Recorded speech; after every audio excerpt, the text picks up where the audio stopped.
everybody. Okay, so I'm gonna start things off here.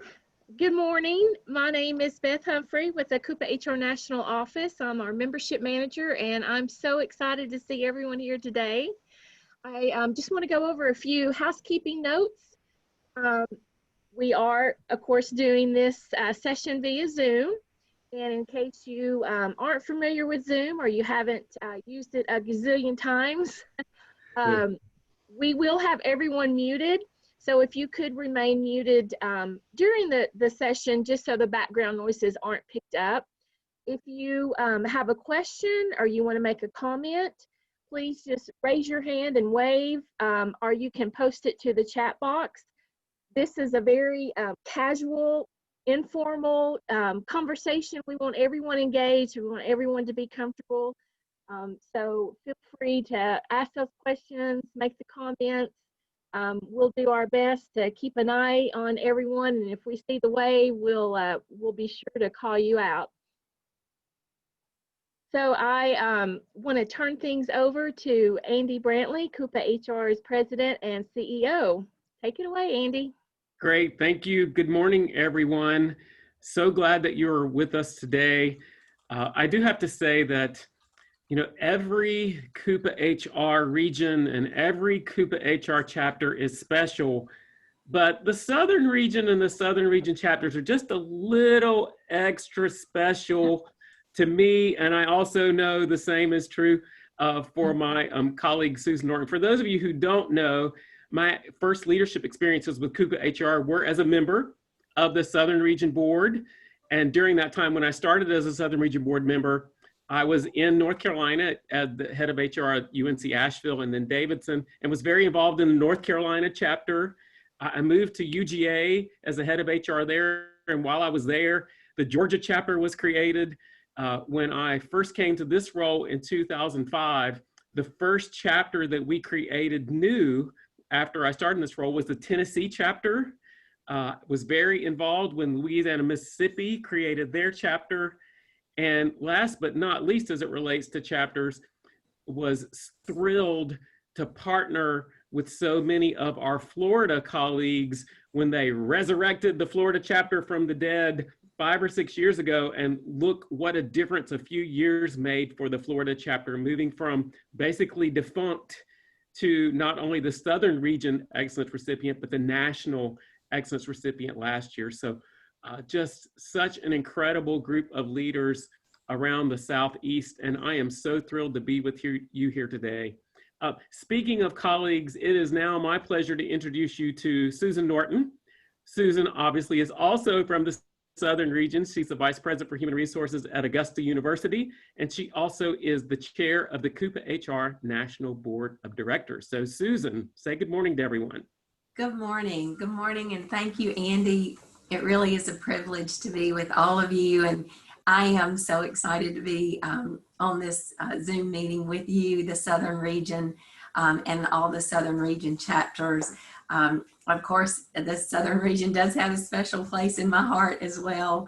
I've always been in the South, and it's really funny to me too, because as I look down at the chat, and you can tell we're in the South because that chat is lighting up, compared to yesterday. So kudos to y'all, just have that incredible warm welcome. And I want to extend a warm welcome to you. From past years that ALP has always been a face-to-face event. It's either been in Tempe or Tampa, sometimes Knoxville, and hopefully we'll be in Knoxville again next year.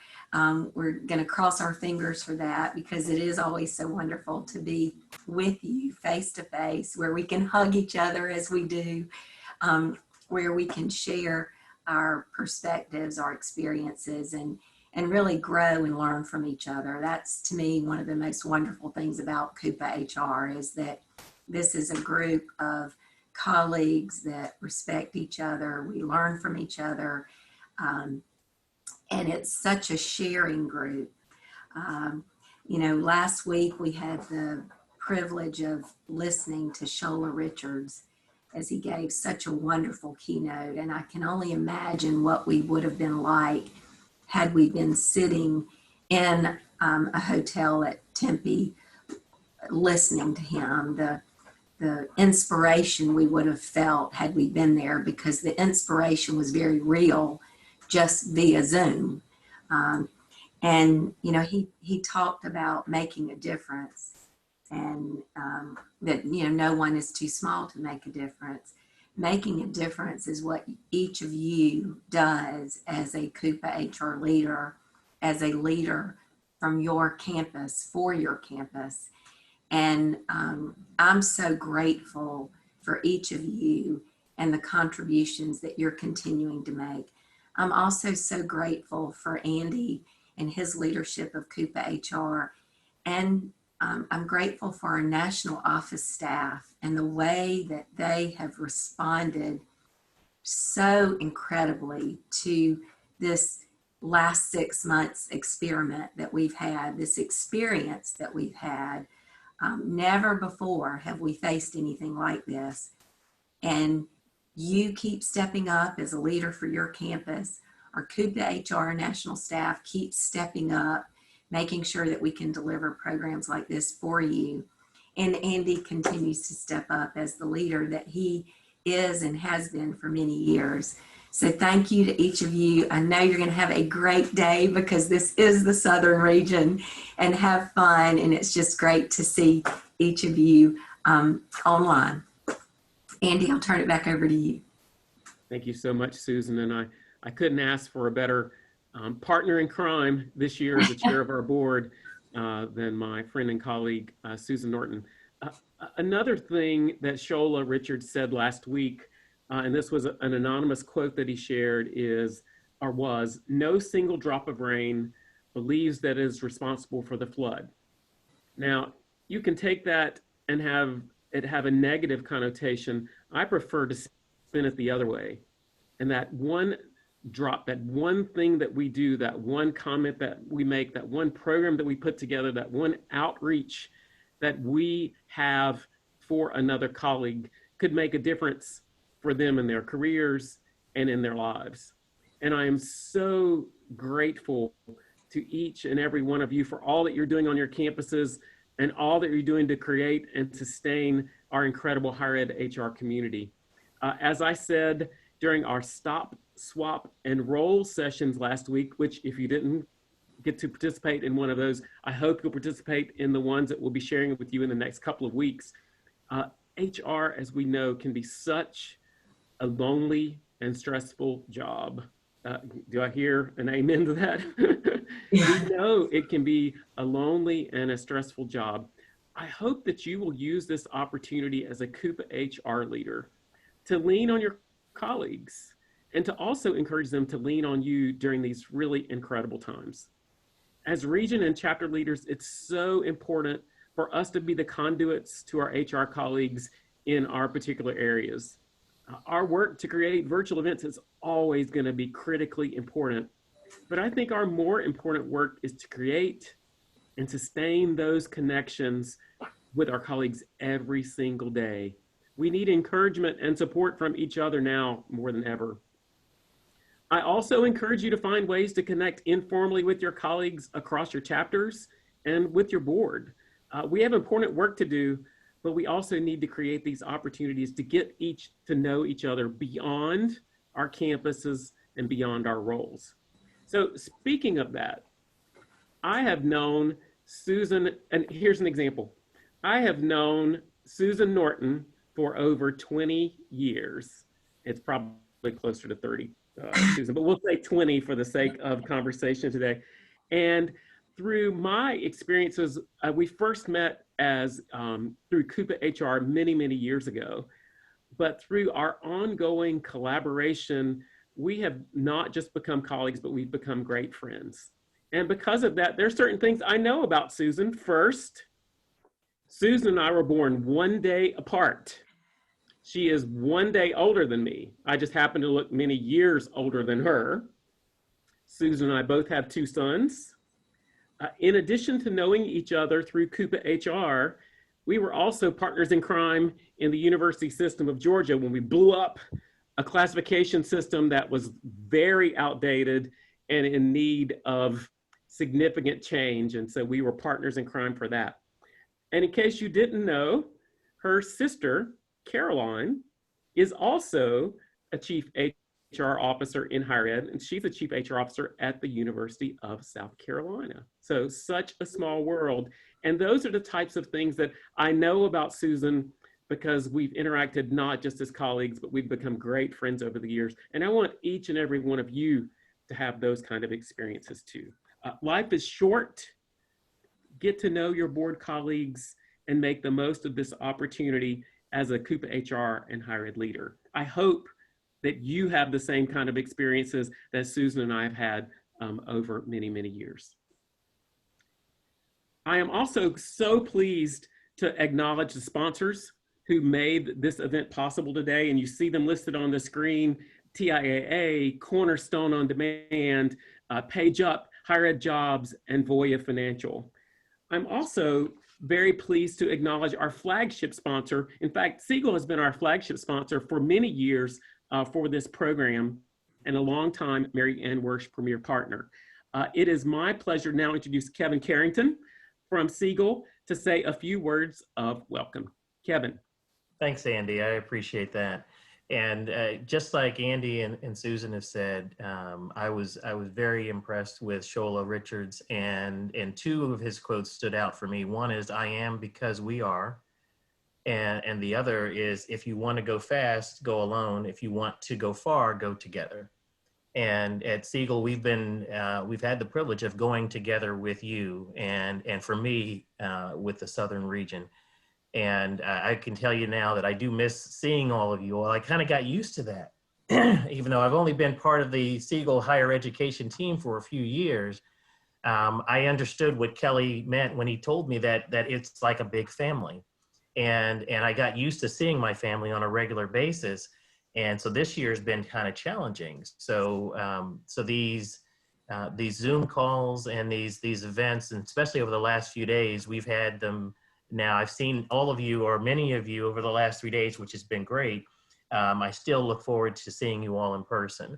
And Siegel, we really appreciate the time that you give us in both the informal conversations we've had with many of you, kind of a no agenda conversation where we just really want to get to see how things are going for you and what's going on. And we would love to continue to do that as we continue to work through this pandemic, and hopes that we can keep each other's spirits up and make sure that we stay strong together and continue to work toward getting out of all of this, which we hope will be very soon. So thank you again for all the fun times that we have had and that we will have more as we continue to work through all of this.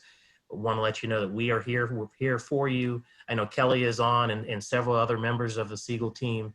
And if there's anything we can do to help you as you work through this, even if it's just a conversation, please feel free to reach out. We're here for you, and we want to go together. So thanks again, and I'll turn it back over to Andy. Great.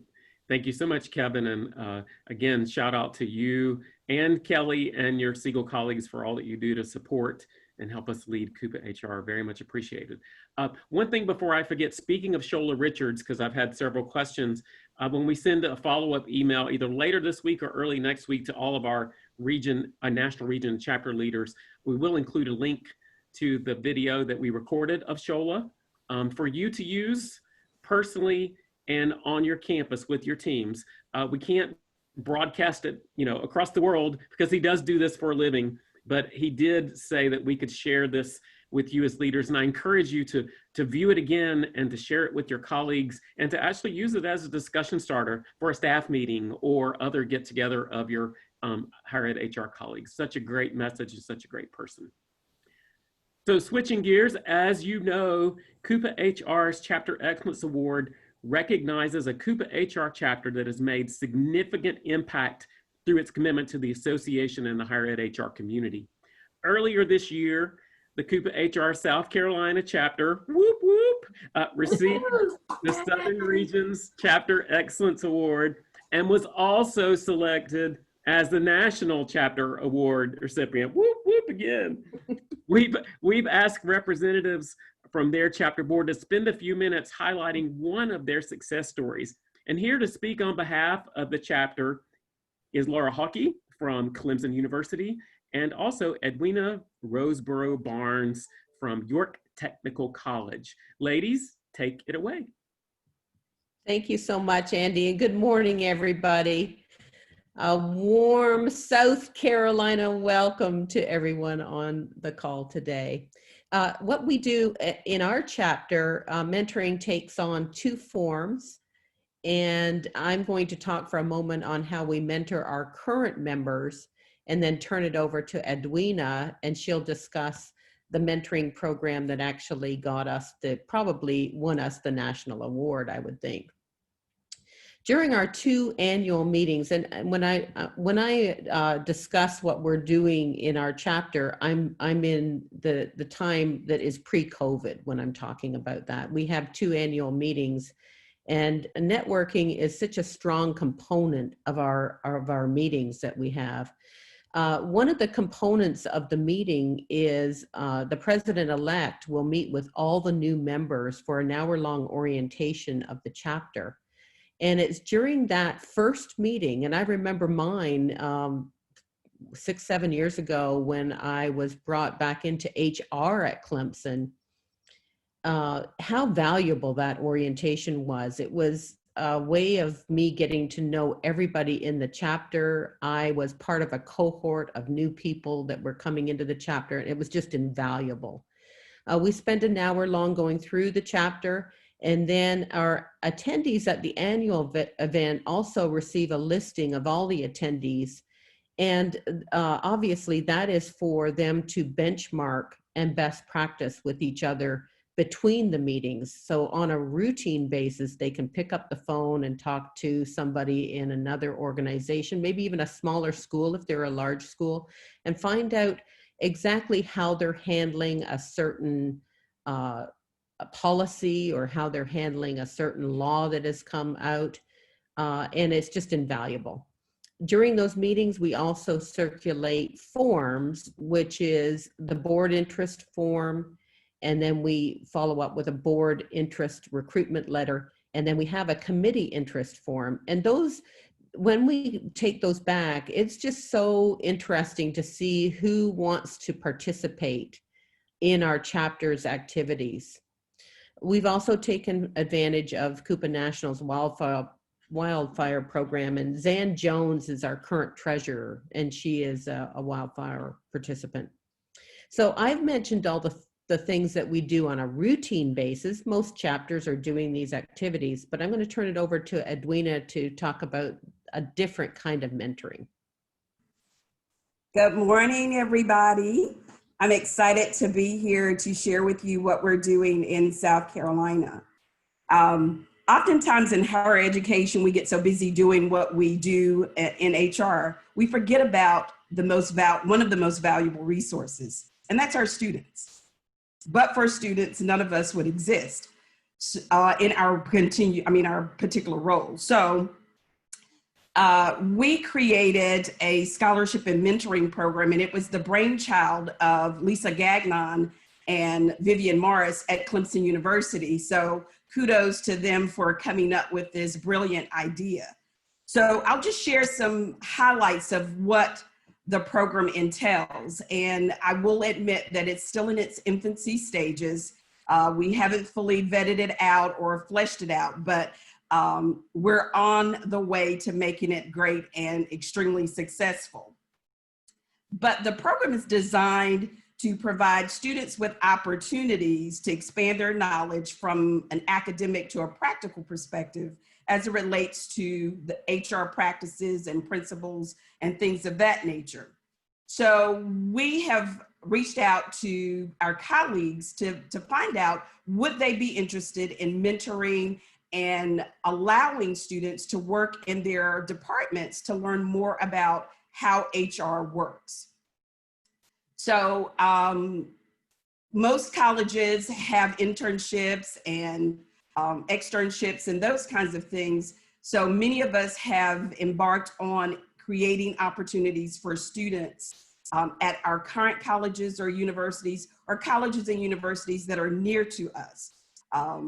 We struggled at the college that I work at with allowing students to work in our departments because they may have access to confidential information for their faculty and other staff that they may encounter. So I'll share with you just a little bit about what we have done for the last 2 years at York Technical College as part of this particular program. We have had 5 students to work in our department in various ways. 4 of the students were Winthrop University students, and 1 student was a student at the University of South Carolina who was home. She was a local student, was home during the summer, and she connected with us and we took advantage of that opportunity. And I'll just share with you some of the things that the students worked on. One of the big things in our particular area is providing a living wage. Our local city has created, and county has created, a living wage, which makes it difficult for us to recruit specific types of positions. So our students worked on researching what the living wage was, how much it would cost us at our institution to break that ceiling and get to where we could offer a living wage for those positions at our institution. The other thing one of the students did was she conducted an internal audit of our HR policies and procedures, as well as our personnel files and benefits files. And they also worked on assessing our onboarding processes. We allowed them to participate in interviews, and so they could get hands-on experience and exposure, because a lot of them don't think that HR is also at their colleges or universities. They think it's only in corporate America, and they don't realize that somebody is doing exactly what they're wanting to do at their own college or university.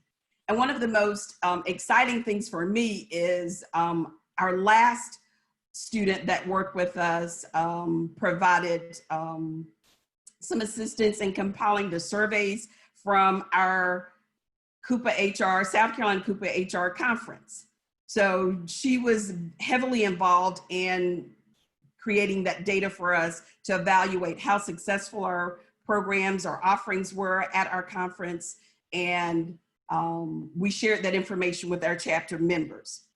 So those are just some of the ways that we have attempted to integrate students and our chapter and have them involved in what we do and serve as mentors and role models for the profession. We had planned a spring conference, but of course, COVID-19 hit, and students were going to be engaged and involved and participating in that particular activity. We see great things on the horizon for this particular program and look forward to expanding it and sharing other success stories for other students who have come through our program. And I'm happy to say that most of the students that we've worked with have actually gained employment in the HR field. So we had some small role in making that success for them. And that's all I have for sharing what South Carolina is doing. We have a wonderful chapter. Just wonderful colleagues to work with throughout the camp, throughout our state. So I'm excited about that. And I think that concludes my part of the presentation. So I'll turn it back over to Andy. Great. Thank you so much, Laurie and Edwina.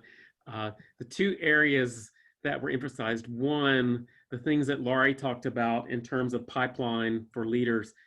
It's like pipeline, pipeline, pipeline. You know, it's one of the things we talk about pretty much every board meeting for the national board is who is in the pipeline? Who do we have that could be recruited as potential future leaders of CUPA-HR at the national, the region, and chapter level? And I really do appreciate the efforts of South Carolina to demonstrate their commitment to that. The program that Edwina just shared is something that I think would be an extraordinary great undertaking for many of our chapters around the country to see themselves as our conduits to students. As you just pointed out, Edwina, I don't know about the rest of you, but when I was a student at UGA, I didn't think anything about even though I was planning to be in human resources, did not think in any way, shape, or form about human resources at a college or university. So as we're thinking about our role and our connection to those students and the pipeline, again, the pipeline for HR leadership on our campuses, again, I applaud the South Carolina chapter. And thank you again for your great leadership in every way, shape, and form.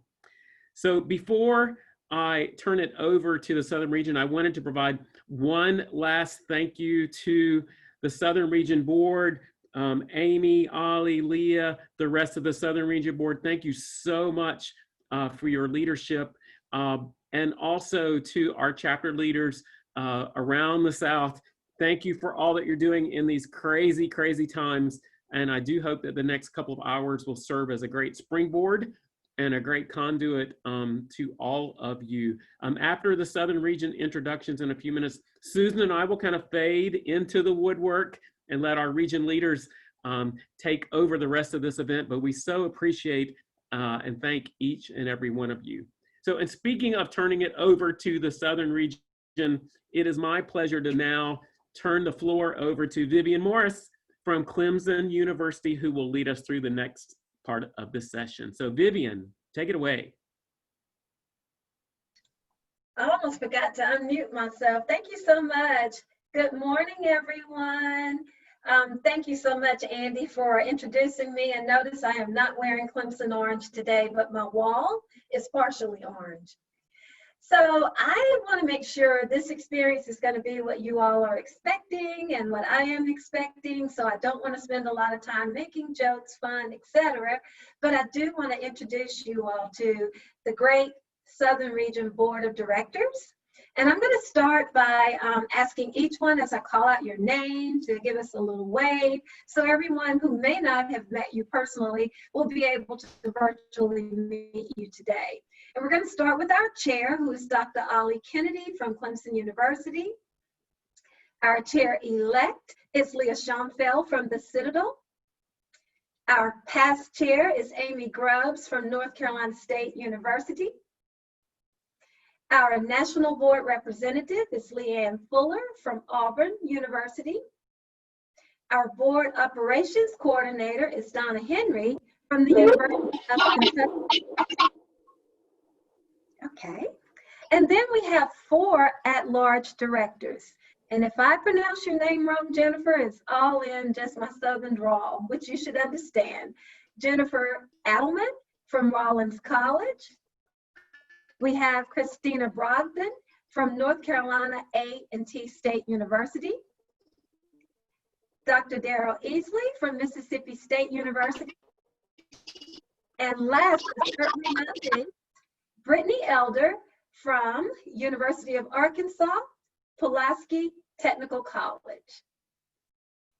Okay, so there you have your wonderful Southern Region Board of Directors. So now we're going to get down to what we called in the old days the nitty-gritty, or what I have affectionately grown passionately in love with during our in-person sessions at the ALP.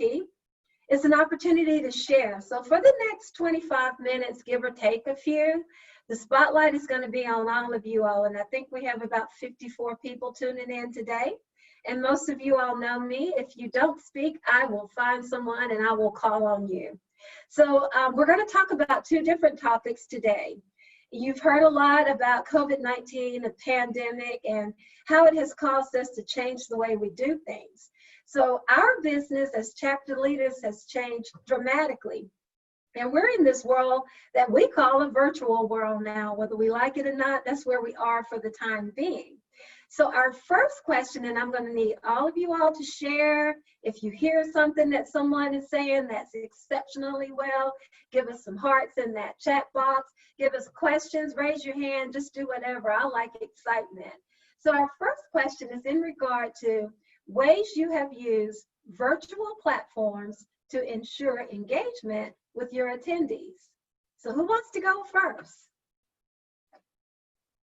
I'll repeat it, ways you have used virtual platforms to ensure engagement with attendees.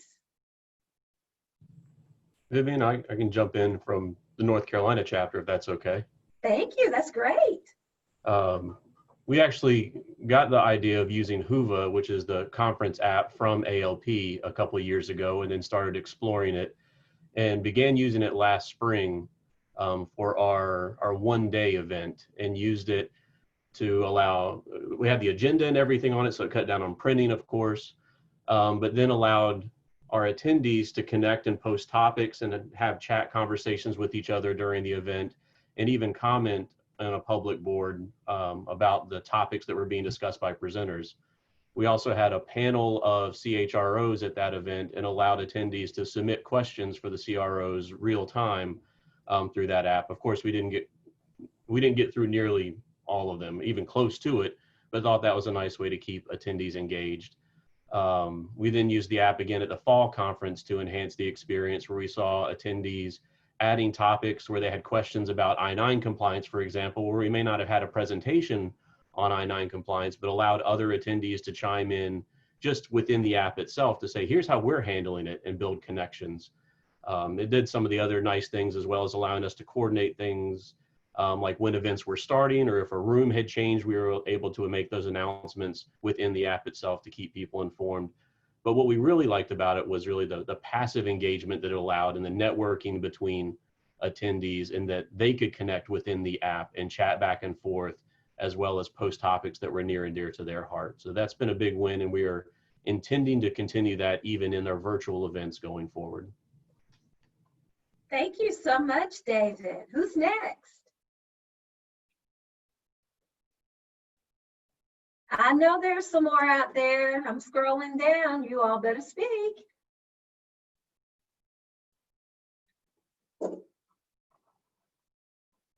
So Jennifer, I'm going to put you on the spot from the Florida chapter, past chapter president. Tell us a little bit about what Florida has been doing to virtually engage the attendees. Yeah, thanks, Vivian, put me on the spot. Yeah, we actually looked at, thank you, I think I reached out to David last year about Whova, and it looks like a really great product, although we weren't able to go that direction. We actually have been trying to still keep our partnership and relationships with our Alabama and Georgia colleagues, who we did the joint conference with the past 2 years, and we're hoping to do one this year, but unfortunately that got delayed till next year.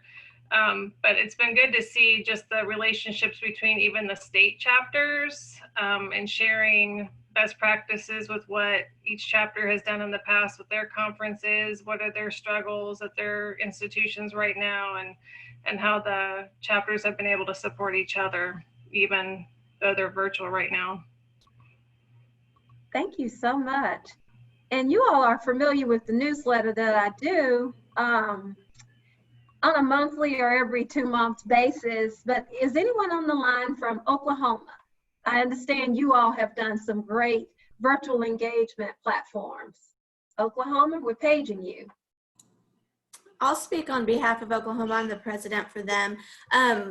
We actually are gearing up for our virtual conference. We usually do one conference a year in person at a local, or not a local, but one of the large cities in Oklahoma, so either Tulsa or Oklahoma City. And unfortunately this year we weren't able to do that.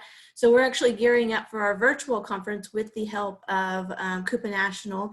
And so we're very excited to have that take place. We're hoping that it actually brings in a lot more attendees because we're able to offer it for free.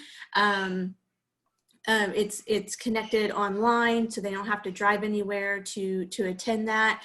So we haven't trialed it out yet. We're very excited. It's a bit nerve-wracking, but we have CUPA National behind us in supporting that and putting that platform together and all those good items. So we're excited to have that. I'm excited to be able to give feedback on it, to see how that went. So maybe it's something that we can offer more in the future, you know, because we haven't been super involved in doing or webinars and things like that every year. And so we have on our agenda for the next year. We're working more towards having a lot more virtual things such as webinars, maybe just small conferences before or we roll out our big conference every year. So this is kind of our trial run with it to see how well it goes. And I think it's going to go really well. We're getting ready to roll that registration out this week. So I'll be happy to report back to everybody how that actually happens. Thank you so much, Bobby. And I think I read in the chat, Kelly Jones is wanting to talk about something new they have with Siegel. Yeah, we have started to partner with a platform called hopin.to, HOPIN.to, and participated in a virtual conference earlier this summer that was not only fun, but incredibly, it almost felt like you were together. It was really pretty amazing. They had, the way it was structured, you know, like a normal conference, you had keynote speakers that were live on a Zoom type of, you know, platform like this. Concurrent sessions were all lined up and you could pick and choose and move from room to room. But they had like a virtual booth where you could go in and talk with people. You could set up little private meetings with the attendees because you could see the attendees everywhere. And they had I'm going to call it speed dating, but I'm not sure if that's the technical aspect of it. But they had a time during the conference where you could go into the social networking area and you automatically got queued up with whoever was next who signed in. So it was totally random. You know, it might be Vivian, you know, it might be Allie, it might be anybody. And you'd have 3 minutes to chat. And then it would kick you out and it would go to the next person. So you would get to meet some people that maybe you didn't know before, certainly because so many of us know each other. You would end up in a meeting like this, getting to talk to some of your friends one-on-one. And it was a ball. I mean, it was really amazing. And then if that time was too short, you know, like, oh, you only had 3 minutes, you could then say, hey, let's take this conversation to, you know, like the little side chat room and you could have your own conversation. So it's really very cool. So we're putting together some programming using this technology, and we're offering it out to the CUPA chapters.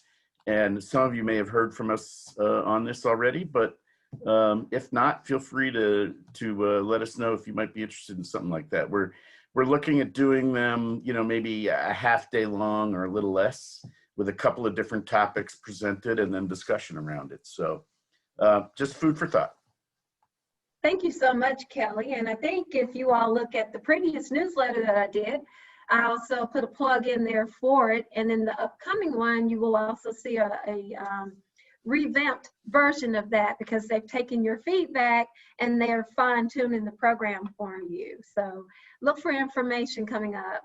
Now, I do know that we have some chapters that are doing shared virtual experiences, which not only engages your attendees, but they also engage the entire Southern region by providing them an opportunity to participate. So Lori, I know South Carolina has one coming up. Can you or Edwina speak to that? Or Zan, Angie, someone? I'll be glad to just introduce it. We're going to do on the 29th of September, a lunch and learn on stress management techniques to manage work during COVID-19. And we had a volunteer Dr. Ballesta, I believe it was Zan had found her as she had actually spoken to their HR group. And just we had an hour-long talk with her and just gave her some of the scenarios that HR is working through right now in response to COVID-19, which she was very familiar with. And she is going to do a half an hour discussion on techniques to manage your stress, but then open up the floor for the other half hour so that people can talk about techniques that they are using to help themselves, and then the whole chapter will learn. And Vivian, I'm going to put you on the spot, my dear, since you did it to me. You did get this all out to the chapter, right? Well, in the interest of keeping their mind focused on today, it will go out later on today because I didn't want to take their focus away from it. So it will be going out today. I do And my best work after hours. so we would want to know if there is any interest in maybe opening it up. It is going to be offered through a Zoom Connect. I just think that this is a way of what we're trying to do in lieu of meeting for a big long conference. We're trying to do maybe a lunch and learn every month and identify the next speaker. And we're just so incredibly fortunate to have such a great subject matter expert join us and volunteer her services.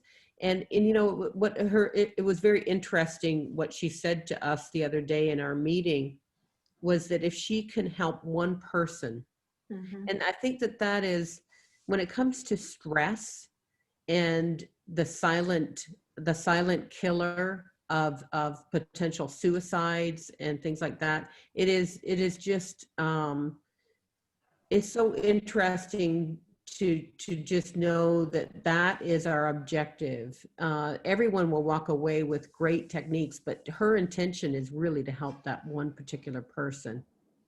And I think it was just very revealing what her approach was to the whole thing. The other piece of it, of course, is that we, as so often is the case, we learn by rubbing shoulders with each other. Benchmarking best practices is the way to go every single time. And even though we can't be together and give each other those hugs that are so meaningful, and I counted on so much and I miss so much, it's just great to see, for example, everyone's smiling faces right now. And know that everybody is in the same particular situations. We share some very common scenarios, and we can help each other through those. So again, we're going to just do lunch and learns once a month and keep our chapter very engaged. And thank you, Vivian, for putting me on the spot. I want to give a shout out to Vivian too. Vivian just celebrated her birthday the other day, but Vivian's one of these people.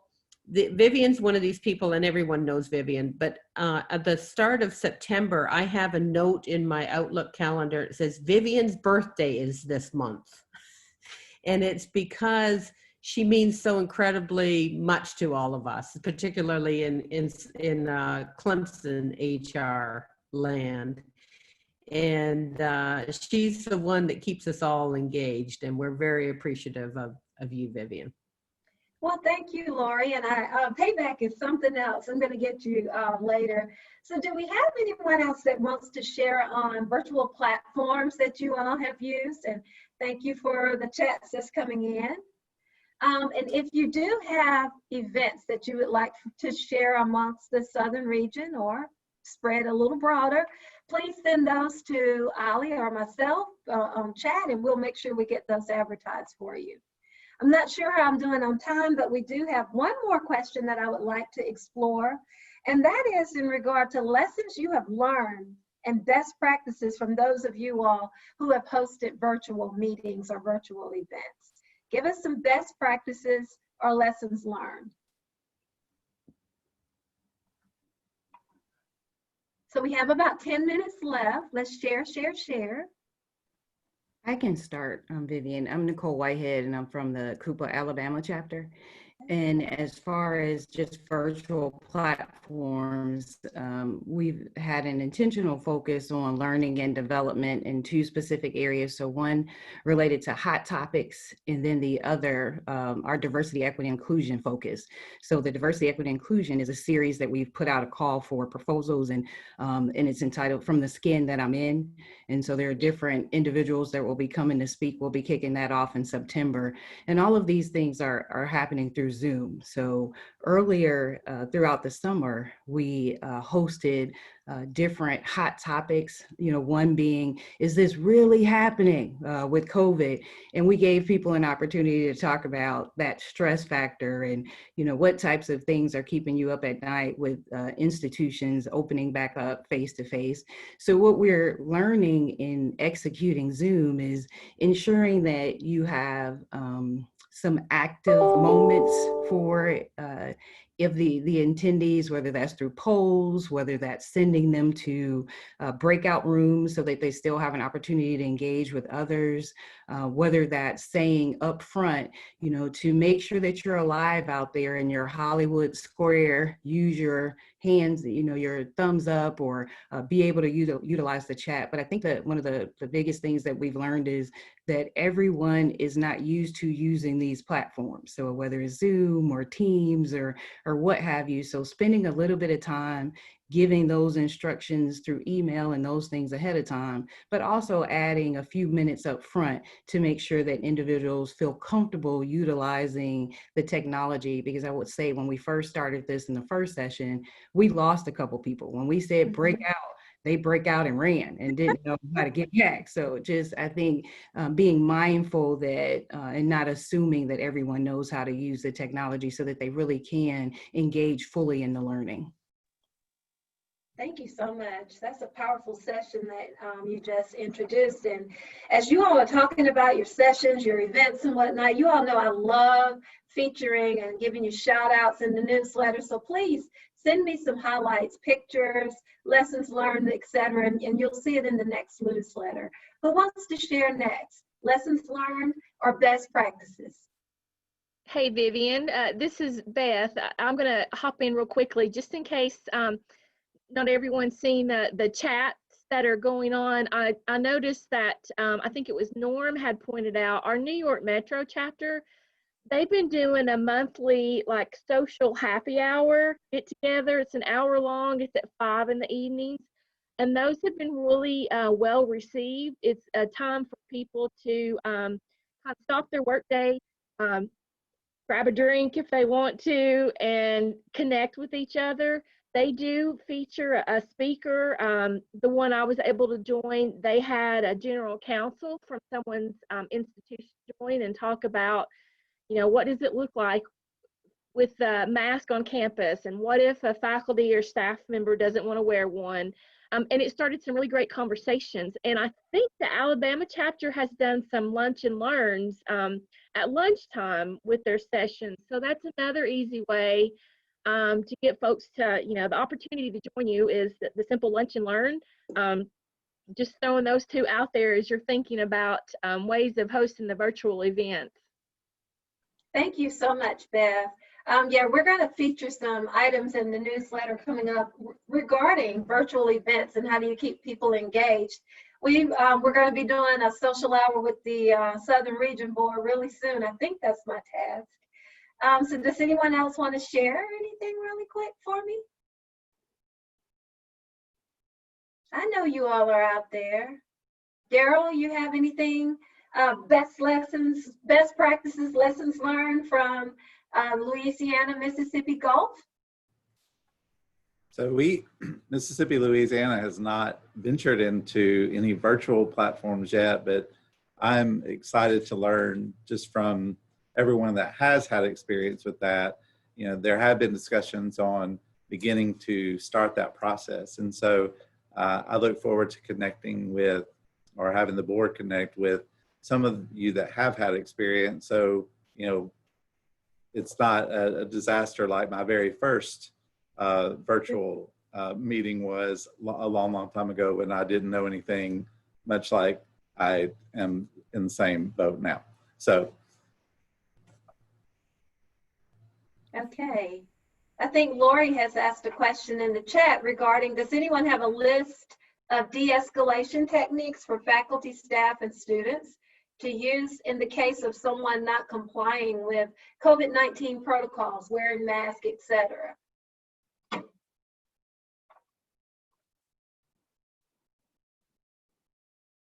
Well, you all can think about that one. Definitely think about that one. Some topics require more thought. So what do you want to share with us in the next few minutes? Innovative, creative ideas that have worked for your chapter. If you have something exciting coming down the pipeline, this is your moment to shine.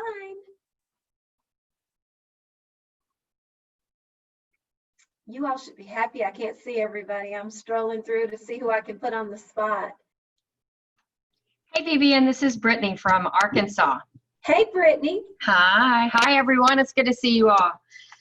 So I don't know if anyone else is in this boat, but we have really been struggling with engagement. And so I am on a personal mission to re-engage our Arkansas members and a chapter. And so one of the things we are moving towards virtual. I would love to get in touch with Siegel and talk about the half-day experience. But the last couple of weeks, what I've decided to do, and I did this last week, is I reached out to all of our attendees who were supposed to attend the April conference and just started to get them engaged. What would you guys like to see this year?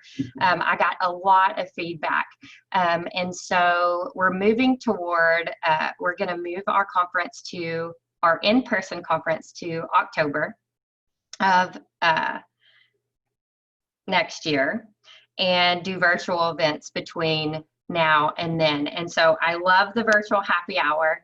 I love the, yes, what New York Metro did. And then I don't think we'll go for a virtual conference, but I think what we're going to do is reach out to our sponsors who are going to attend this last conference and give them the first opportunity to do our virtual meetings maybe once a month and start there. So we're really in the process of re-engaging everybody.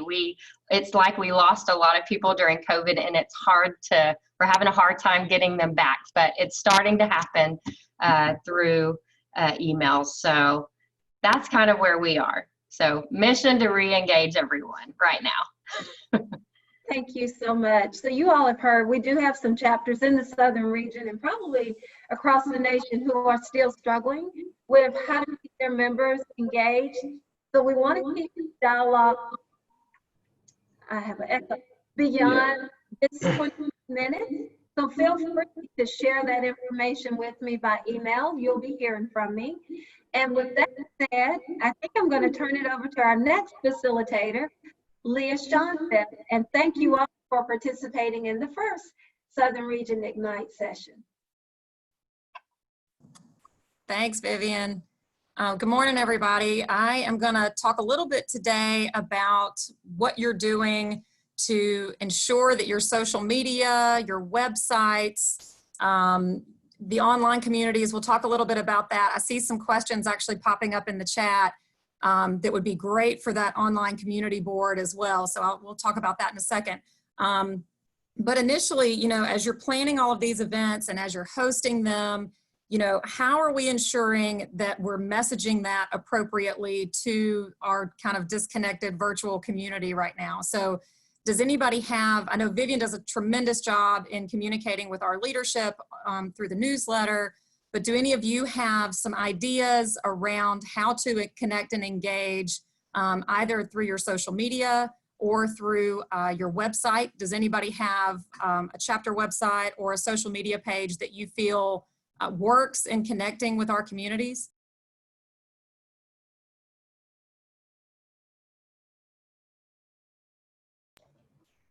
Leah, I can tell you what New York Metro does. They send out early notice saying what topics do you want to cover, and theirs is really a roundtable discussion with them, not so someone comes on and does a webinar. We've done webinars with them, but they get the topics, they send a few reminders, here it's coming, they post it on the website.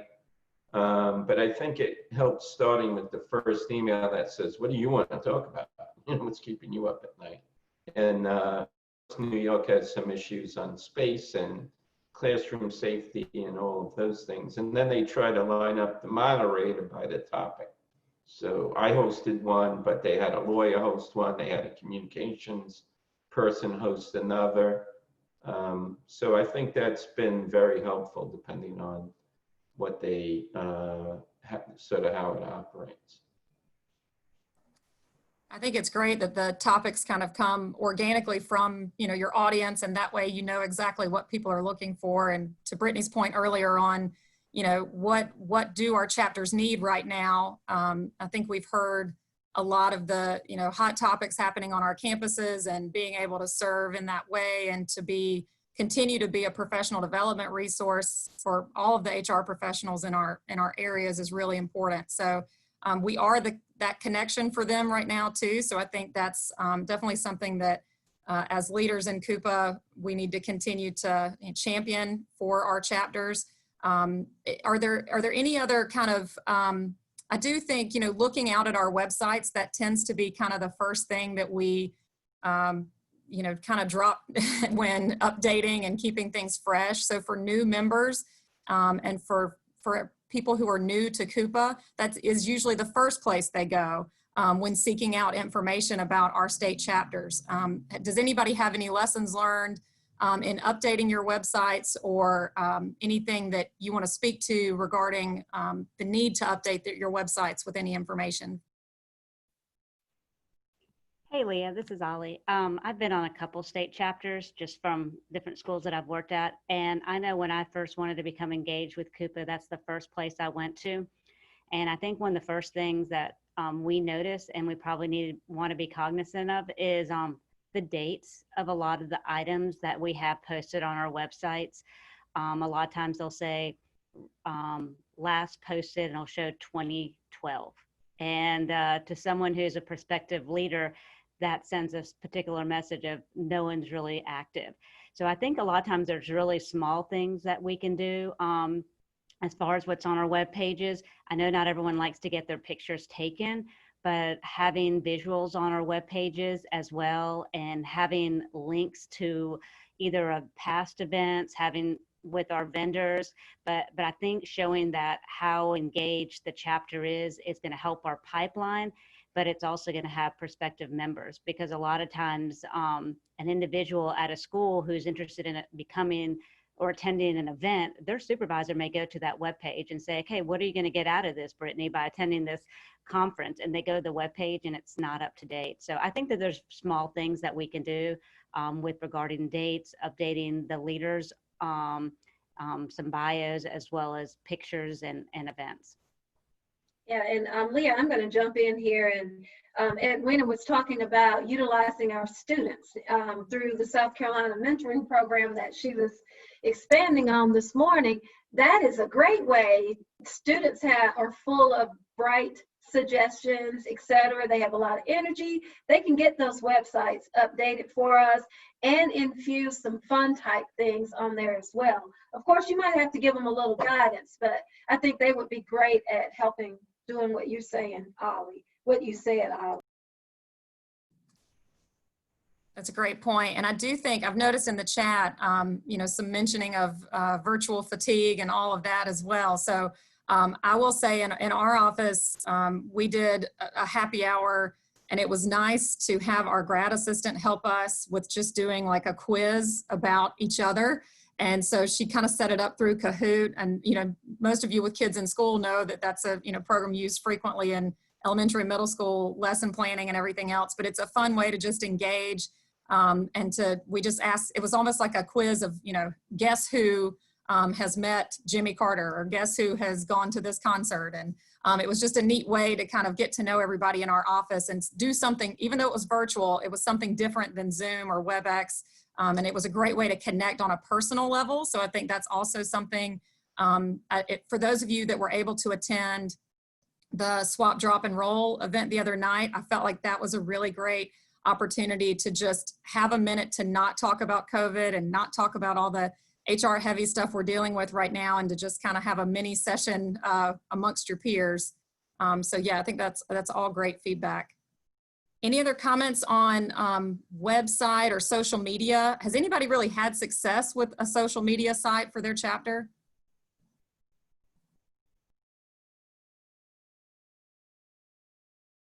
I definitely think that's an area we can improve on. So I think that's a good takeaway for everybody in kind of auditing, your chapter website, making sure it's up to date, thinking about, are there ways to engage from a social media perspective? I am seeing, in the chat box, virtual scavenger hunts and other engagement ideas. I think these are all great, so keep those coming. Another thought I wanted to kind of talk through, are the online communities. I noticed that not all of the state chapters have an online community set up, and I was just curious, a lot of the questions that have come through our chat box today, even in this session, related to COVID and Black Lives Matter and other social issues that we're all dealing with right now, and trying to adjust accordingly on our campuses and respond in a positive way.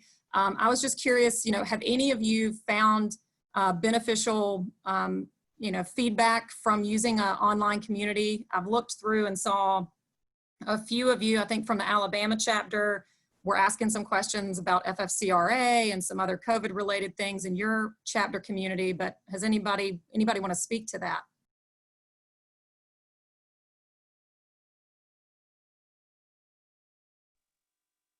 Leah, I'll speak up and say the chapter online communities is something that I've been looking at and wanting to help grow.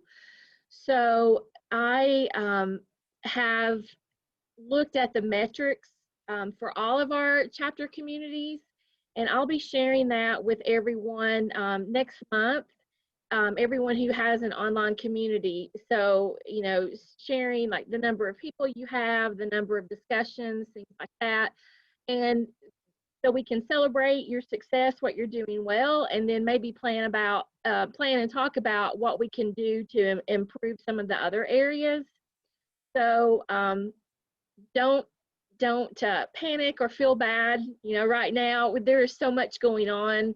I know we're all being pulled in so many directions, and the online community can sometimes weigh you down or weigh on your mind. So I want to start getting with our chapter leaders next month to kind of talk through that and see what we can do to help make it better and kind of grow from there.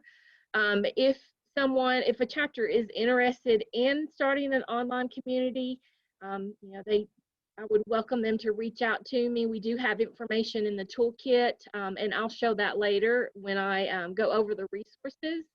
But I just wanted to let everyone know that I am going to be reaching out to folks next month to talk about those online communities and think about ways we can get them growing and get more folks involved. Yeah, I found them pretty useful to kind of join it. Oh, go ahead. Oh. Devetta, did you want to say something? No. I'm just listening. All right. So in the online communities, I noticed there were several questions, like Florida had adjunct pay questions, and things that might be specific to your state and certain state regulations and other things that can come into play. It's very useful to have those targeted audiences just to kind of blast a question to within your state. So utilize those, and I'm glad Beth's going to be showing a little bit more about that, because I think those are untapped resources for us all to use, especially as we're still trying to connect and figure out. We know there's been a lot of movement over this time between some leadership at certain educational institutions and figuring out, okay, who was the HR person that I met over at the University of Tennessee versus over here. So it would just be, it's a good way to just blast the entire group and to get some feedback if you're unable to make those personal connections at individual universities. Vivian, you've made a good point in the chat. I noticed that kind of a question of what the hesitation may be, if anybody's willing to be a little vulnerable about that, what the hesitation might be in asking a question in the virtual community. Or does anybody want to share?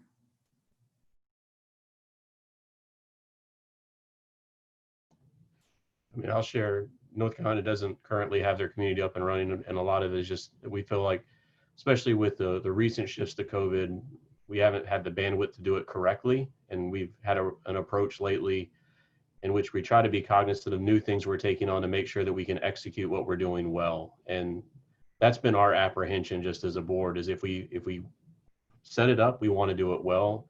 And we just haven't felt that we have the capacity, at least yet. But we're just gonna have to set aside time and do it. So that's kind of why I'm bookmarking that page, and we're gonna do it. But that's our transparency, my vulnerability. Thank you for having the courage to share. All right. I noticed Amy and Jennifer mentioned that they've borrowed several forms and other information related to COVID. We did the same here in using campus protocol for positive and suspected cases. I actually found through the general discussion board, grabbed it from, I wish I could say who it was. I don't know who it was, but thank you. I used that and just kind of, instead of having to recreate the wheel, just use their template here on our campus. Has anybody else found other useful resources through the communities they want to share? Leah, I will say that quite often I see people reach out to Beth. For instance, I think someone wanted a sample treasury report for their chapter, and Beth referred them to post the question in the community, and they received several responses. So the communities are something that can help you on a at your agency level, plus ways that you can keep your chapters engaged and help your chapters grow as well. So I want to make sure we're thinking on it from two different levels.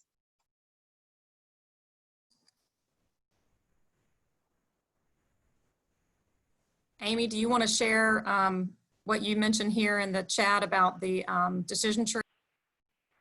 Sure. So in one of the online community boards, UC Berkeley had shared a sample decision tree that they had put together on how to make the decision of who comes back to work and when and how, and some of the thought process that goes in that. And so we borrowed that tool, and it really, we adjusted it to the needs of our campus, and UC Berkeley was very gracious to share that publicly.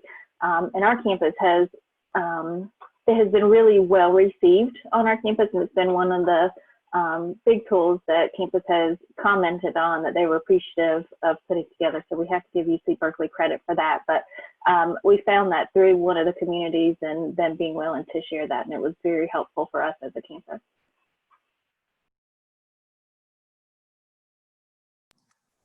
Great.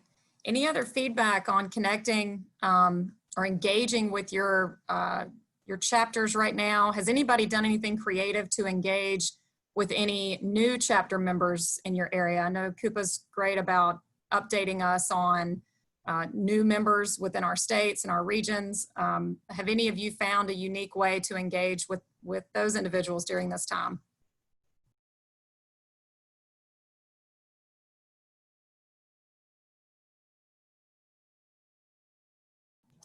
Leah, if I can just chime in, I'm not really sure how effective this is, but with our emails and virtual meetings, I mean, we're trying to find ways to connect with people more individually than through mass emails. And on our board, we created 3 at-large board members a couple of years ago, with one being tasked with connecting with community colleges and one tasked with private institutions and one with public institutions. We have a member from each of those institutions in those roles. So generally speaking, we have a communications position on our board, but then we rely on those roles to connect directly with their peers in that industry and other events, and feel that that has been helpful. We've seen increases in private institutions and community colleges at our events recently, and I would attribute it to that decision we made a couple of years ago. So that's sometimes a phone call or a direct connection between that member of the board who's part of that community to their peers in that part of the community.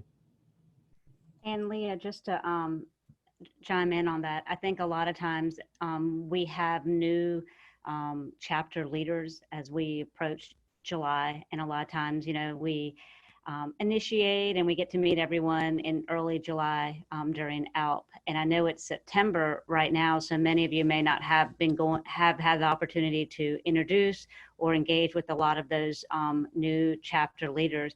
But we're hoping that through this session today that you're going to have some takeaways and to be able to reach out to them, even though you may not have those examples right now.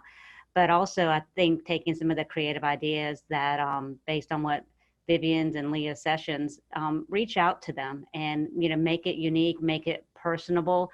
But I think one thing that we can get caught up in, I really hope we don't do in this coming year, is just the rut of, oh, it's COVID and let's just, you know, that's just the way things are going to go. Because in all reality, we want to come out of this stronger as our chapters, as Southern Region, as well as CUPA National. And I think that there's a lot of opportunities. So even though we hear the buzzword engagement a lot, and I think we can find ways as we talk to one another to do that, that we're not overusing the word or wearing people out. But it is the only way we're probably going to be able to communicate with one another. It's going to be virtually.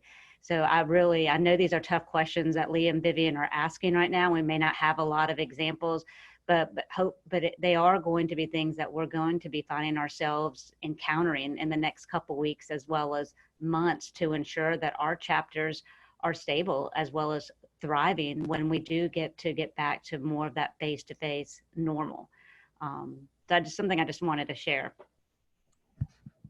Ali, I appreciate you saying that. And I think one of the things that our team in the national office has kind of switched gears on to try to help in this kind of world where everything's a Zoom meeting and we're all a little fatigued by that, is instead of just sending you all the list of here are the new CUPA-HR national members in your chapter areas, Jasmine Weatherly from my team, you may have noticed, she's sending like specific emails to those, the representative at that new institution, and copying all of the folks from the chapter boards on that message to create more of a direct connection and more of that personal connection that everyone is really craving right now, that we're also scattered and kind of looking for that, just someone to say hello and feel welcomed into a community. So I hope you guys will take advantage of that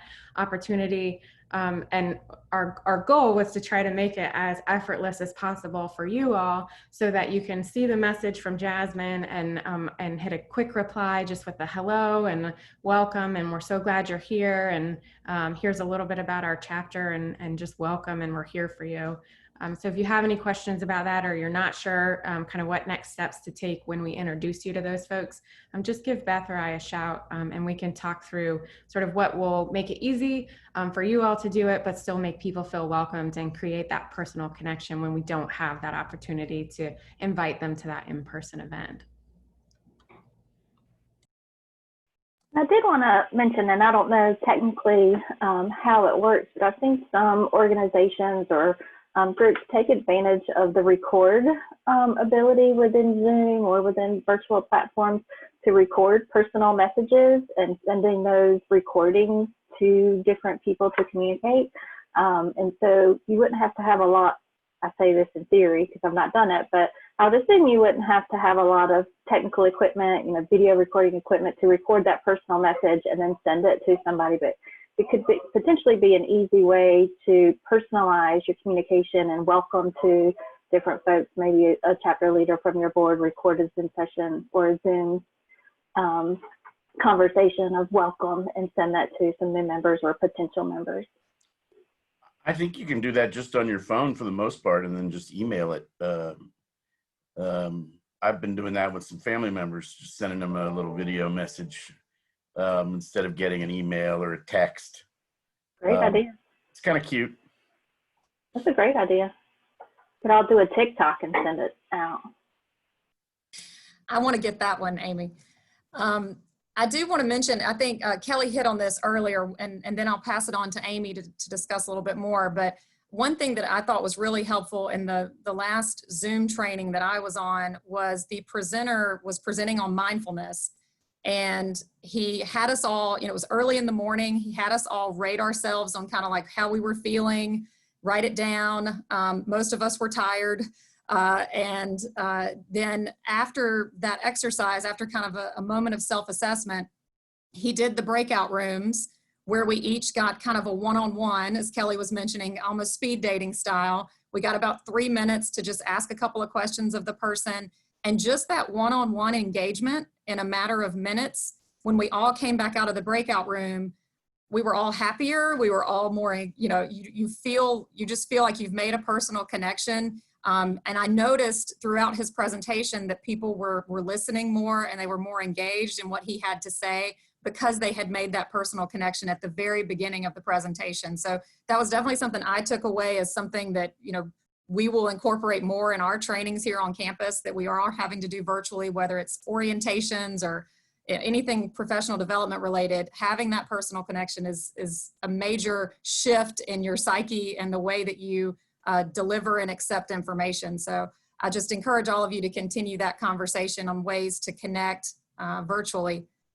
So I'm gonna actually, I know there's a lot blowing up in the chat right now, but I may go ahead, just for the sake of time, go ahead and turn it over to Amy Grubbs, our past chair, and she's gonna walk you through a couple more questions. Hello again. So I wanted to kind of build on some of the conversation we had earlier on ways that different chapters have identified or connected with your potential leadership pipeline. I know Andy mentioned how important that was earlier in the session, and Vivian mentioned some, I think on the way the South Carolina chapter, or the South Carolina chapter mentioned some on how they've been engaging some students to help build that pipeline. And David, I know you have in the North Carolina chapter mentioned some your approach of having the specific institution type, so community, public, private, have a kind of a liaison for those institutions. But I wanted to build on that to see who might be willing to share ways they've been able to build their leadership pipeline in their chapters.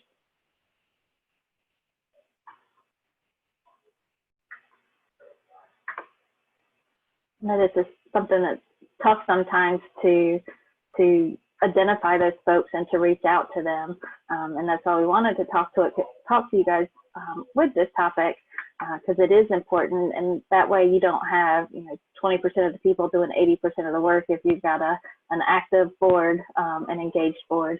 So we wanted to talk about any ideas you guys have with that, any tools you use, resources that you have, marketing techniques you have to sell the board as a an engaged and active group.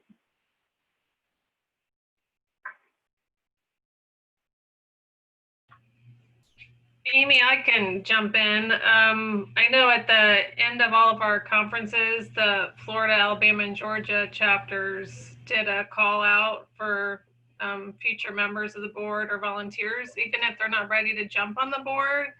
Sometimes they're ready to volunteer, and that's a good way for them to get involved and be comfortable and hopefully lead to a board position for them. And we would do a call in the survey at the end too of anyone who's interested, and then we would reach out to those folks directly and offer ways for them to get involved. Sometimes it's just them hosting a virtual meeting now, or at the time it was hosting a meeting in their general area, and we would invite HR folks from higher ed that are near that area rather than the whole state. It'd just be more local. And so that was good for them to build little community groups across the state of Florida that way too.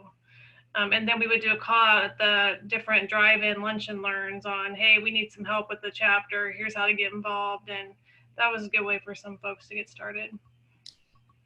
One of the regions yesterday was saying that sometimes it's overwhelming to try to voluntold someone to get on the board. And, everyone is a little shy of that and everybody's busy. So what they've been doing instead is creating sort of mini subcommittees to address a particular thing. So they might ask you to work on the committee of diversity, equity, and inclusion, or the committee for contact tracing, or whatever it might be. And it seems a lot less overwhelming to people to kind of staff a committee versus being on the board as an at-large member or whatever. And then slowly, you creep them in and reel them into being a little bit more of a leader. But I thought that was an interesting way to look at it. And we've also used in different chapters, whether it's the wildfire, we've gone back and worked with the national office to get a list of individuals. We have those that are wildfires, but of course there's a couple, it's so competitive to be chosen as a wildfire. There's a lot of other wonderful individuals. And in South Carolina a few years ago, we had, I think, 3 or 4 within the state that weren't selected as to be part of the wildfire cohort very strong candidates, and we were able to reach out to them and to see how they wanted. They weren't quite ready to dive in to be hold an office per se, but they were able to help out and be on committees or volunteer. And it's a great way for them to see, how the chapter operates, and perhaps, if they have an interest in becoming part of the chapter board as well. The Utah chapter mentioned yesterday when we were talking with them that they have been reaching out to chief HR officers at their institutions and asking those folks to perhaps nominate or recommend someone to serve on a committee or get more involved, looking at it from a development standpoint for those folks.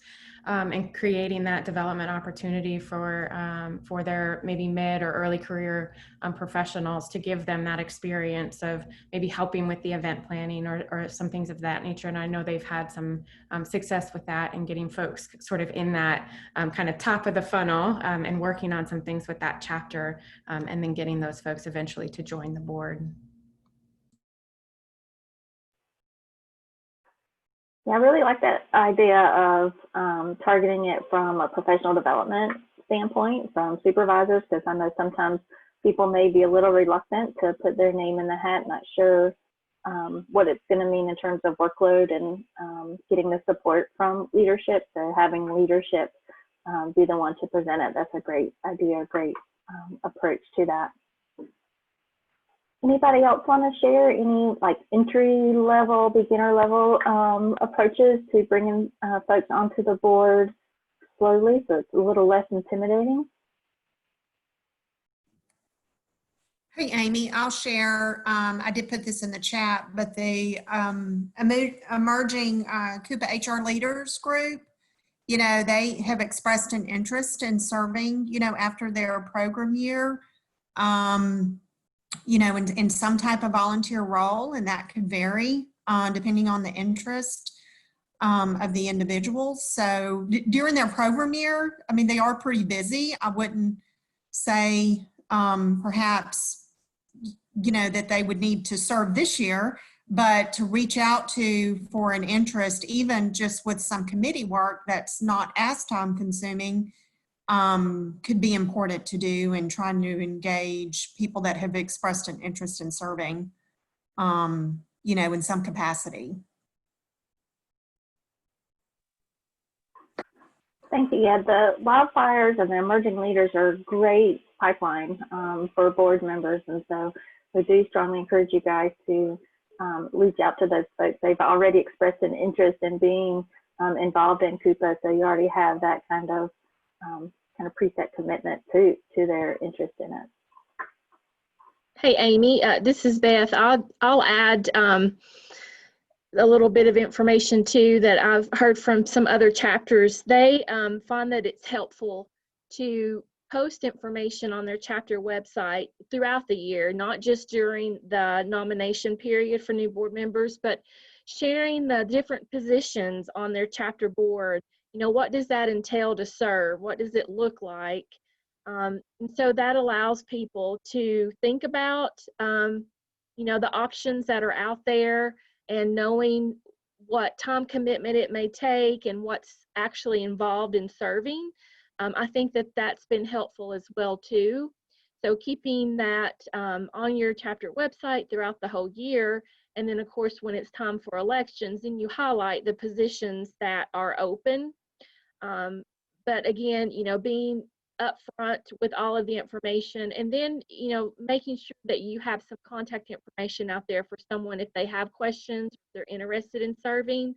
Again, thinking about, they may come across it right now and you don't have an open position at this moment, but you want to keep that person engaged. So, make sure you have that option out there to reach out when they are interested in learning more, so that you can then keep them engaged. And when you do have the positions open up, then you have someone to reach out to and encourage to submit their application or nomination to serve.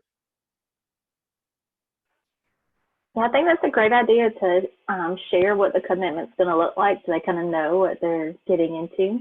And I know some of Vivian's newsletters have had sample documents that the chapters can utilize and just kind of fill in the blanks for their chapters that talk about the time commitments and the roles of the different positions on the board. So keep an eye out in the newsletter for that, or if you want to give us a call, we can get you samples of those as well. I know, I think the North Carolina chapter had a copy, had a version of it. I think South Carolina chapter has a version of it. So let us know if anybody's interested in that, and we can get that out to you. And along those same lines, the next question we were wanting to cover was around committees and what types of committees you've created and how you use those to achieve your chapter's work. And we had some conversation around that as ways to get people started in your pipeline, bring them in as a committee. So I wanted to have some conversation around what types of committees you utilize and maybe the size of them and who you market those committees to.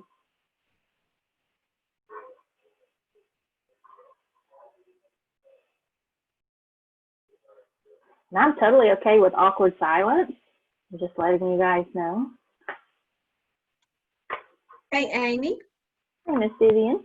Hey, so South Carolina has been doing several different committees, a couple of them centering around communication, both helping our sponsor liaison with communication as well as communicating to the attendees and whatnot, what's going on at the conferences. One of the best committees, I think, though, that we've created has been the one on special events. Typically, when we do our in-person sessions, and I'm sure when we do a virtual one, we have Devetta Hughes, who is on the phone, and she is a mastermind at coming up with thinking out of the box as far as events and how to keep people engaged. So every year we find that the attendees are wanting to come back. They're wanting to know what's going to be our theme next year and whatnot. So the communications and the special events committee have worked very well for South Carolina. Thank you for sharing. And I see Florida mentioned that they have a newsletter committee and a website committee. Jennifer, did you want to talk to any of that? Sure, I'll ask Lander. I see Tyler's on the call too. Yeah, last year we had some folks that would write a newsletter that would go out to the chapter. And then we had a couple, actually our wildfire applicants that volunteered to help keep our social media up to date and our website up to date, which was very helpful because they were more probably timely than the rest of us would be. Would you mind sharing what social media platforms you guys use to communicate? Yeah, and that's been a challenge too, just trying to keep it current. But we were on Twitter, and I'll turn it over to Tyler too if he wants to jump on and talk to it. But that was a challenge, just to keep that current. As leadership changed throughout the years, I think we had prior leadership that had set up an auto post. And so we had to recently figure out how to go in and turn some of those off. Because it was posting things that weren't really applicable to the chapter. But that is important to make sure as your board changes that you have all the passwords and all the information you need stored in some kind of protocol so that your new members can get on and make adjustments as they need.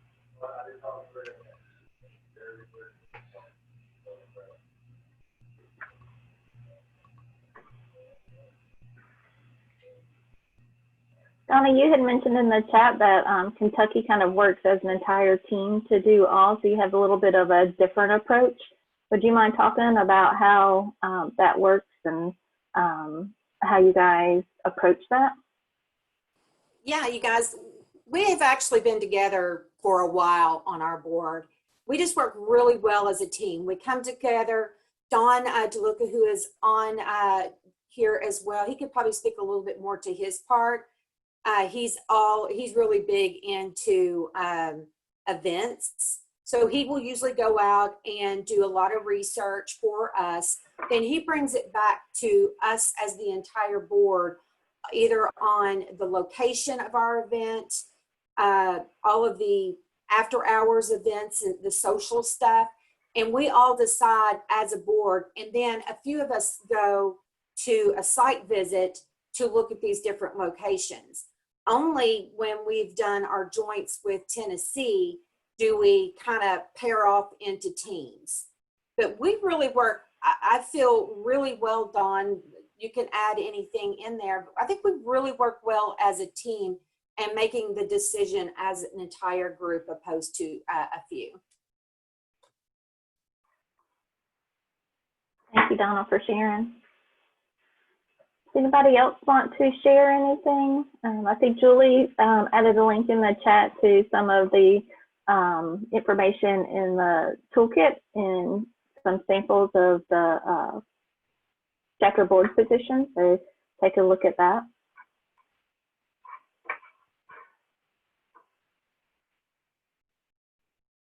Any other questions or comments in relation to the committees your teams work with?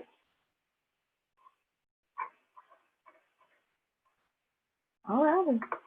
Well, Beth, I'm going to turn it on back over to you then.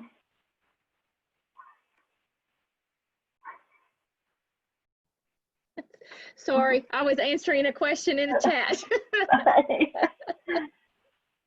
Well, thank you all so much for sharing your ideas and your questions. I thought I would take a few moments and share the toolkit with you. We've made some changes out there, so I want to make sure everyone's seen those changes.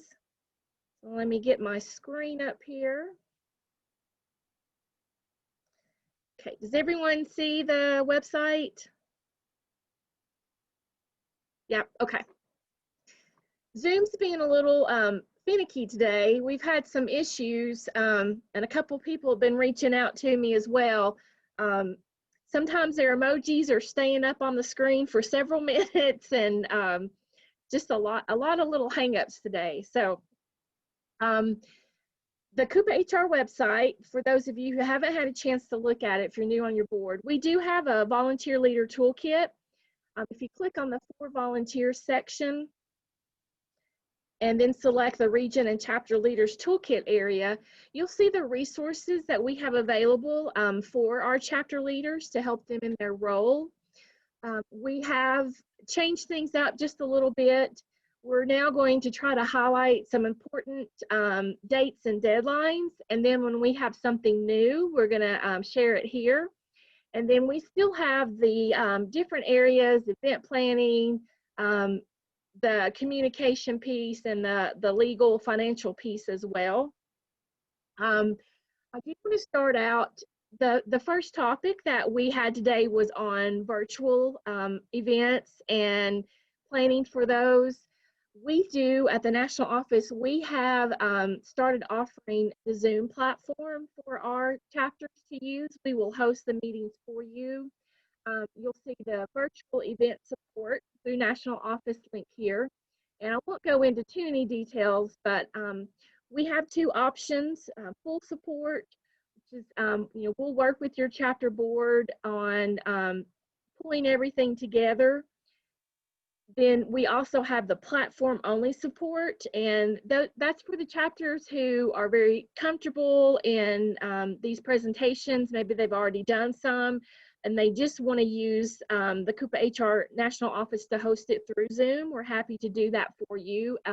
Again, we have details out here on what your board would be required to do and what the national office would provide as well.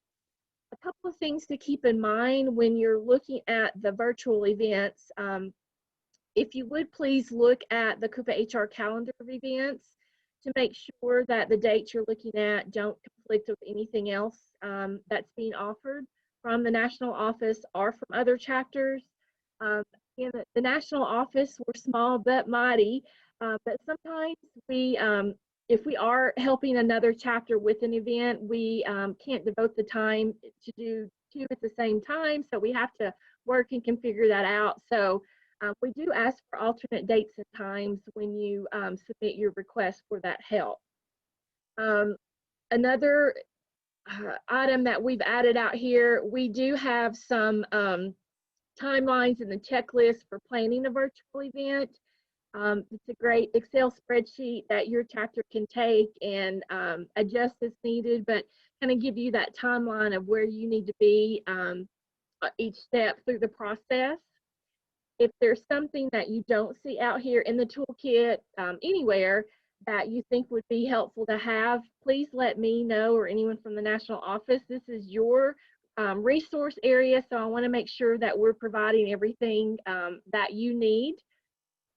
And so let me go from there. And I know I had briefly touched earlier on our online communities. I'll just reiterate what I shared. I'm going to be reaching out to our chapters that currently have those communities next month and share some metrics with you on your community and talk about ways that we can improve some areas that might need a little bit of improvement and celebrate those areas that you're doing a great job. And then if there's someone who's interested in a chapter community, we do have the area out here under the chapter website, email, and online community.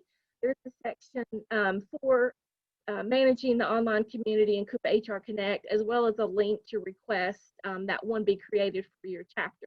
But again, feel free to reach out to me or Julie or anyone at the national office. If you have questions or you want to talk about it a little further, we're happy to discuss that with you. One other thing that I want to mention that's new out here, at the previous ALPs, we've had this great checklist that we've handed out to our chapter leaders to say, use this, take this back to your board as you're planning for the year. Think of the action items that you can identify and work on as a chapter, and then use this as you meet with your region board representative. We've put that checklist out here in the toolkit now. So I do encourage you to download this today, your next chapter board meeting, discuss it together. These are the items that we've taken from the Chapter Excellence Award nomination. These are all the things that we ask for when you submit that nomination. So it just kind of helps give you a checklist and a timeline to see where you are on things. And again, it's great when you do meet with your region board representative to have this to fall back on, to keep track of throughout the year. If you have any questions on that, need further explanation, again, please let me know. I'm happy to help. And then finally, one other thing that I wanted to briefly mention while I have your attention here and have you captive. I know the leadership pipeline was something that we all talked about and thinking about ways to grow and improve. And so I want to encourage you to think about the leadership pipeline actually starts with the engagement of everyone in your chapter area. So for instance, when I shared the list of members and non-members with everyone every quarter in the chapter management community, think about those institutions who have not been participating in your events. Reach out to them, encourage them to join, especially now if you're doing a virtual event that's free. It's a great opportunity for people to get to know your chapter and become involved. And then as those people are becoming involved, being active, then that is a kind of a natural progression to tap in for your leadership pipeline. What I hope that you would not do is use that list to reach out to people and say, hey, we need a chapter secretary. So if you could, think about joining that. Again, it's, the baby steps, getting people involved and getting them participating in your chapter. That engagement as it grows will naturally grow your leadership pipeline. Again, I can't express enough about keeping your chapter website updated, getting as much information out there as possible, because as others have shared, it's where people are going to go to look and learn more about your chapter. So obviously you want to make sure the information that you have out there is current and updated, and that you have information so if they do have other questions or need anything else, they know who to contact. So with that, I'm going to turn it over to Ollie. And Julie, I'm going to let you share the last slide for us, please. Thank you, Beth. Thank you, Julie. And as they pull up the last slide with some information, I just want to first start off by saying thank you to the national office, Beth and Julie, and I know there may be some others that are on the call, and also to our sponsors. You know, as we, throughout the session today, even though we couldn't be together, we had a lot of great interaction, and a lot of the questions that we had, looking at the chat line, it was our sponsors who were providing some solutions. So I really encourage you to continue to work with your Southern Region reps. They will be integral as far as helping you facilitate who to maybe reach out to get some of these resources. For example, I'm the rep for Oklahoma, and Bobby and I have been talking for quite some time, and she was wanting to go to a virtual meeting and wasn't sure how to go about doing that.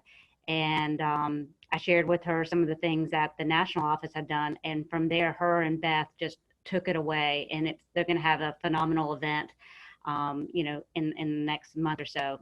So really make sure that you utilize those resources.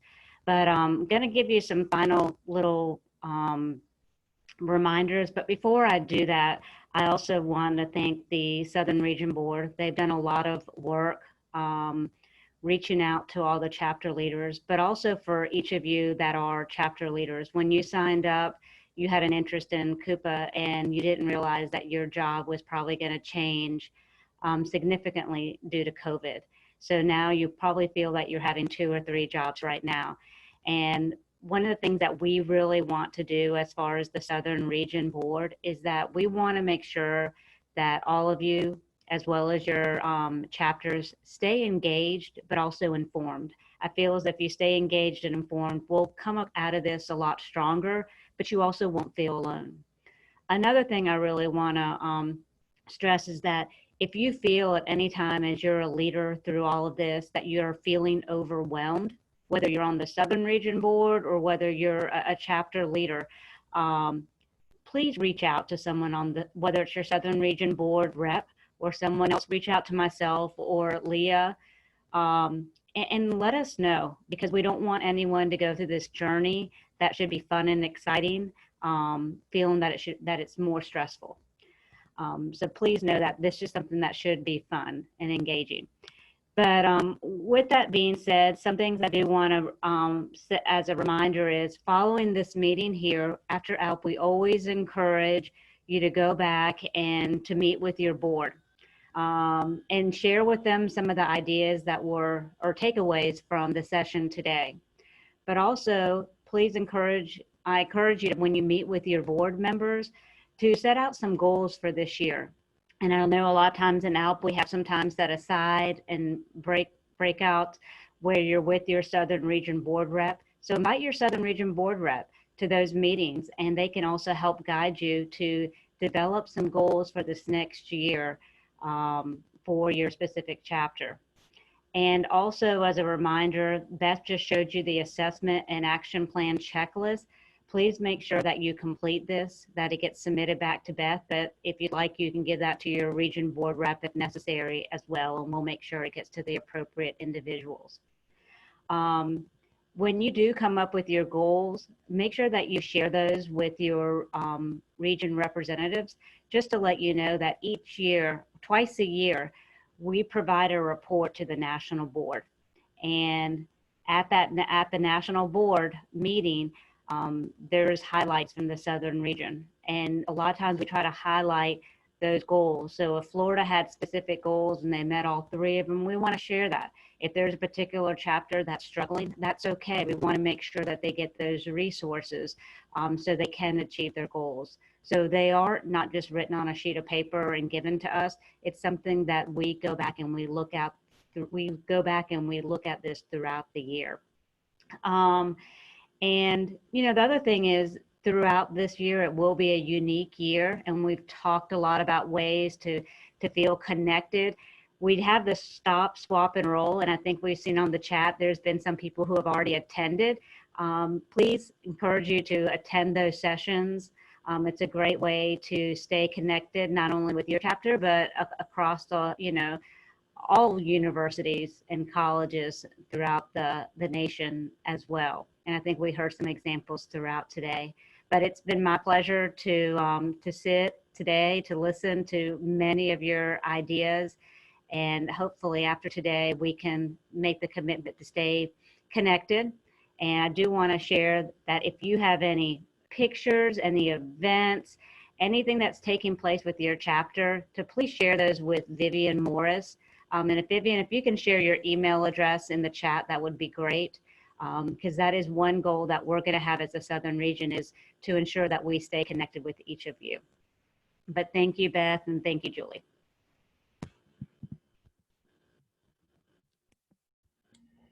Yeah, thank you everyone for joining us. Beth, any final comments from you? No, I'm so excited to see everyone here, and I thank you for the great questions and comments and participation, and know that you'll probably hear from me soon through the chapter management community. But in the meantime, I'm always available and happy to help and answer any questions or do anything that I can to assist your chapter. Wonderful. Thank you, everyone. It was so fantastic to see you all. I hope you have a good rest of your week, and we're here to help whenever you need us. Take care. Bye. Thank you. Bye.